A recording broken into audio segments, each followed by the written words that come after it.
me këtë film, është pak ofenduese ta lësh filmin nga gama e gjerë e dokumentave që ekzistojnë, nuk është shumë e vështirë ta kuptosh se si ka ndodhur, pra pse ka ndodhur kjo gjë. Sepse duke u referuar ngjarjeve që përmendi edhe zoti Milkani, pra si vetvrasjen e Mehmet Sheut dhe si procesin që sapo kishte nisur me Kadria Zbiun, që ishte në prag me Kadria Zbiun, reflektojnë të dyja momentet, reflektojnë tek bashkëpunimi.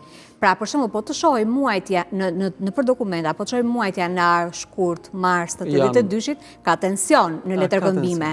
Pra, fillojnë që në atë kohë që pse ata kanë ardhur 5 herë në Shqipëri, pse kanë parë vende që nuk duhet i shohin, pse kanë shkuar dhe janë interesuar për të bërë fotografi në vende ku ne kemi objekte ushtarake.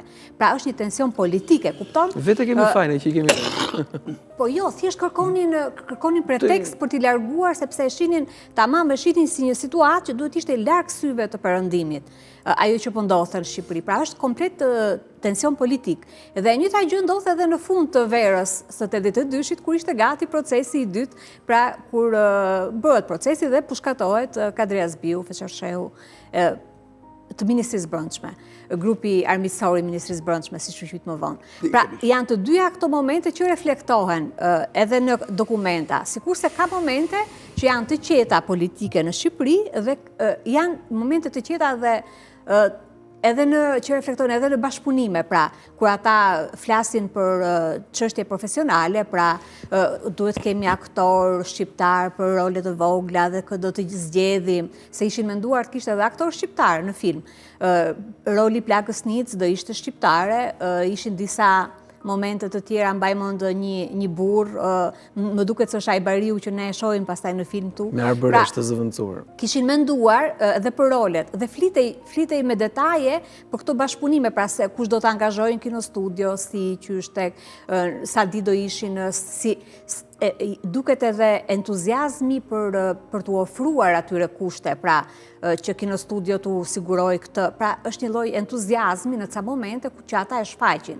Sikurse është edhe ngërçi në momentet e tjera kur ka tension politik. Pra, po ti shohësh dokumentat e kupton kur ka qenë momenti dhe pse ka ndodhur dhe jam pothuajse e sigurt edhe pse në dokumente nuk thuhet arsyeja e ndalimit, është pothuajse e sigurt që ka qenë pikërisht ky problem. Dhe dëshmia që na ka lënë në dokumentarin që përmendi zoti Milkani më parë, dëshmia e Todi Bozos e përforcon pastaj totalisht sepse ishte kjo çështje politike që po flasim. Dhe zoti Bozo e tregon me detaje se si ata erdhën, ata ishin në darkën e fundit, tamam si darka e fundit e Da Vinçit, ata ishin në darkën e fundit dhe i thotë që ju mos e prishni këtë atmosferë, mos e prishni këtë atmosferë, i thonë, vazhdojeni darkën deri në fund, por duhet ta dish ti që ata duhet të largohen dhe nuk do kthehen më. Nuk do ta firmosni më kontratën nesër. Të nesër më do firmosej kontratë. Sepse do nisnin do bëj çaku i parë në shtator. Dhe pas largimit nga Shqipëria, pra ata morën avionin dhe shkuan, letra e parë që dërgon Pikoli nga Franca, të let përshtypjen e parë që ai kishte nuhatur diçka. Pra, a kishte marrë një telegram, një telefonat, a nga ndonjë i afërm i tij ose nga ndonjë mik kishte marrë ndonjë sinjal, në letrën e parë ai nuhat diçka e thotë që ka diçka që nuk funksionon, pra si do të bëjmë. Dhe nga kinostudio i shkon letra që ne nuk kemi asnjë problem, filmi do bëhet, pra e mbanin në një lloj shprese prap, edhe pse kishte filluar shtatori, pra ishin ditët e para të shtatorit. Dhe pastaj letrat e fundit që shkëmbejnë, Pikoli është i zemëruar, është gati shpërthyes në mënyrën se si artikulon në letrën e vet dhe thotë që është absurde pra që kur ne shkuam në këtë pikë të na pritet rruga në këtë moment.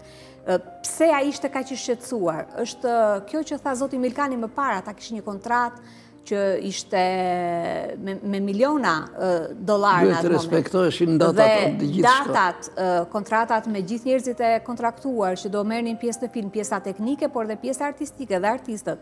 Pra të gjithë to ishte një bombë me sahat për atë.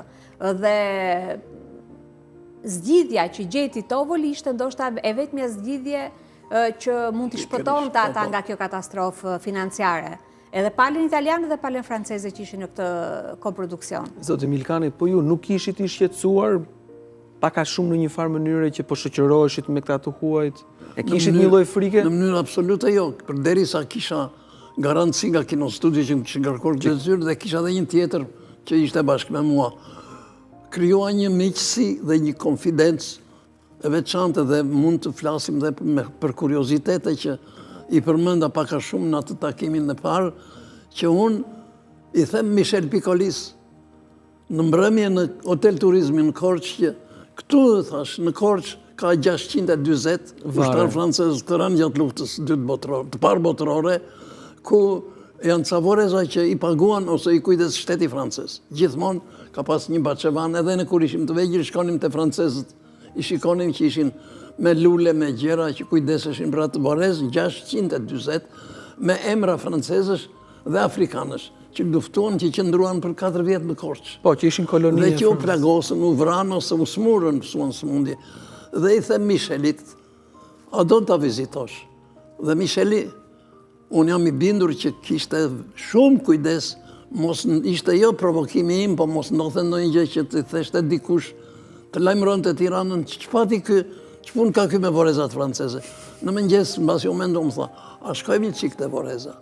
Shkon të vorezat e ka për dzeu gardin, e kontrolloj, në ndejta jashtë unë, me tovolinë, dhe me erdi Micheli. Pastaj kur u kthyehem në hotel, ose më mirë me thënë, kur erdhëm në Tiranë, në hotel Dajti, Micheli më thotë, ke bërë një gjë të jashtëzakonshme. Unë e kisha porosi nga Ludivina. Ludivina ishte gruaja e tij që ka ardhur 2-3 herë në Shqipëri. Një porosi nga Ludivina që të shikonja varin e gjyshit të saj. Ludivina kishte gjyshin këtu.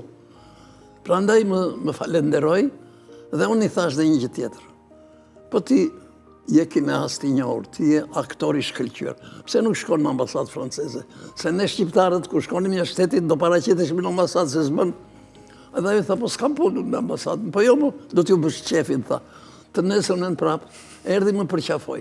Dhe më tha, sa mirë bëre, tha, ata u lumturua, tha, personeli ambasadës franceze që u takove, u bëm. Pra që nuk kisha asnjë lloj frike për këto gjëra, por Tovolia i kuptonte. I kuptonte këto, për shembull, në këto që tregon në film, në intervistat e i thot, shikonim një mal, një fshat të bukur. Ua, sa i bukur ai fshat, ja mund të shkojmë atje. Dhe përkthyesi shqiptari theshte, po nuk shkohet atje se s'ka rrugë. Dhe në atë moment një makinë që nxjerr avull tym, nxirrte tym. Një kamion që ka. Po i kamioni atje. Po do të jetë ndonjë rrugë e re. Domethënë pengesa të tilla sa të duash, dhe atë që thot Admirina që lexon në materialet që shkonin në Përmet ose në Grykën e me Zgoranit, në ato fshatrat, në Kërcyrë, zonë ushtarake, ndalim kalimi, ata i respektuan, po në të gjitha zonat ushtarake nuk duhet të shkonin. Admirina ka një emër të admirueshëm. I bekuar qoftë që i buri emrin, sepse kjo, në mos gaboj, para 7-8 vjetësh, ka qenë e vogël, çfarë datë lindje jeti? 78, nuk jam dhe aqë. I ke qenë e vogël të se më nëndë, por një ditë më kërkoj një takim. Është kështu apo jo? Po, kështu ka qenë. Edhe erdhi më takoj për tim një kafe. Dhe më pyeti, a din në një gjeti, pse ky film nuk u xhirua, pse u ndalua? Dhe unë i tregova disa gjëra që dinja.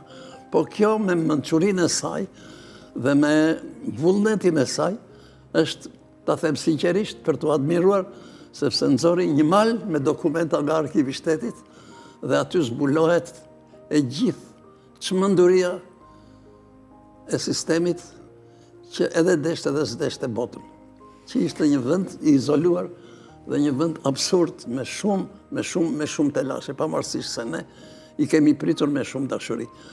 Aq e vështirë ishte kjo punë sa që kur u anullu filmi në vitin 89, si për një shpërblim të veçantë, Ministri Alfred Uçi, mua dhe Kristaq Dhamos, na porositi dhe na dha një bilet avioni, tha do shkonit, shikoni vetëm si spektator festivalin e Kanit. Festivali Kanës ishte një mrekulli. Në qa viti? Në 1989. Bashkë me Kristaq Dhamon, shkuam Tiranë, Paris, Kanë, dhe vatëm takuam drejtorin e përgjithshëm të festivalit. I dham një shishe raki. Dhurat edhe aju u emocionua se kishte shumë, nuk shkonin do të shqiptarët në Kan. Ishte e vështirë atëre, pastaj kanë shkuar sigurisht. Dhe ajo në dha bileta speciale neve. Ne kishim të drejtë të hynim në atë balkonin, në atë lozhën që titulloj personalite etranxher, personalitetet huaja. Dhe pam shumë filma. Dhe aty në Kroazet, që janë ato shkallët dhe tapeti kuq, as më shumë, as më pak, në 89-ën unë shikoj Luciano Tovolin, me Ettore Scollin, regjizorin italian, grupin e artistëve që do projektonin filmin e tyre të fundit të 89-ës.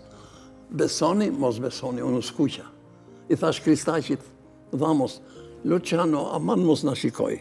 Na verdi turp, ta shikonim, sepse që ti thesha unë, si ti bërtisjon, Luciano, këtu jam unë. Ndejta me të 3 ditë. Mbas 20 vjetësh, 30 vjetësh, kur Luciano erdi, unë i thash, unë kisha mundësi të takonja në Kan ty, po më erdi turp, thash, dhe nuk të fola. Po tha, e ke shumë gabim, tha, neve ju i kuptonim shumë mirë juve. Nuk ishte faji juve, ishte faji sistemit. Juve kuptonin, tha, që kishit shumë dëshirë të bashkëpunonit me ne. Pse s'më fole, tha. Dhe ja, ndodhi që më foli. Në lidhje me këtë që po thoni ju tani, disa ditë më përpara në mjediset e rezidentës italiane u bë një pritje në mbrëmje në lidhje me Luciano Tovolin, për Luciano Tovolin. Unë aty pata fatin t'i rëmbeja një intervist, a i shpjegon disa sekretet të atyre ditëve, për këto që tha zoti Milkani dhe të tjera, i ndjekim.